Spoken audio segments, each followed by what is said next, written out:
כשאני מספרת לאנשים שיש לי פוביה מכפות רגליים, התגובה הראשונית שלהם היא צחוק. אז זה לא מצחיק, זה מפחיד, אפילו ממש מפחיד. פוביות הן תופעה נפוצה בישראל. כ5% מהאוכלוסייה לוקים בפוביה. 500,000 בני אדם מתמודדים עם פחדים שמשפיעים על חייהם. בין אם זה פוביות רגילות, בין אם זה פוביות פחות נפוצות, פוביה מחמת בוטנים או מצבע צהוב, וגם פוביה כמו שלי, מכפות רגליים, שפשוט משפיעות על חיי היומיום שלנו. הכל התחיל בגיל 16, כשעבדתי בחנות נעליים.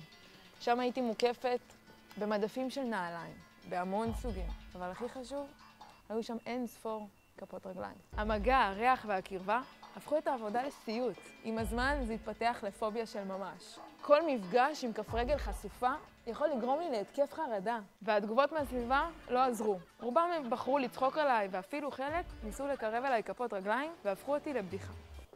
אבל פוביות הן לא צחוק.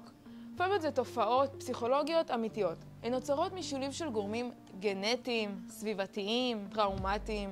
הן לא משהו שאפשר להתגבר עליו פשוט בלחיצת כפתור. והן דורשות לא מעט כוחות כדי להתמודד איתם. וזה לא משנה איזה סוג של פוביה זה. הפחד הוא פחד אמיתי. כדי להתגבר על הפחד, יש אפשרויות טיפול שונות. ישנו טיפול קוגניטיבי התנהגותי, שיכול לעזור למתמודד ללמוד דרכים, לשלוט בפחד, או טכניקות הרפאיה כמו מדיטציה ודמיון מודרך. ויש גם את שיטת טיפול בחשיפה. מעבר לכך, חשוב להקיף את עצמנו בסביבה תומכת ולא שיפוטית, שתתמוך ותחזק אותם. אז מה אתם יכולים לעשות? קודם כל, מפסיקים לזלזל. כמו שלא היינו מבקשים מבן אדם עם פוביה מגבהים לטפס על מצוק, או בן אדם עם פוביה ממקומות סגורים להיכנס לבד למעלית, כך אין מקום לצחוק על לא פוביה אחרת. כן, גם אם זה נשמע לנו קצת מוזר ואפילו לא נורמלי. בסוף, אני מבקשת רק דבר אחד. קצת פחות שיפוטיות וקצת יותר הבנה. בפעם הבאה שאתם פוגשים מישהו עם פוביה מוזרה, תעצרו, תנסו להבין, תציעו לו אולי תמיכה.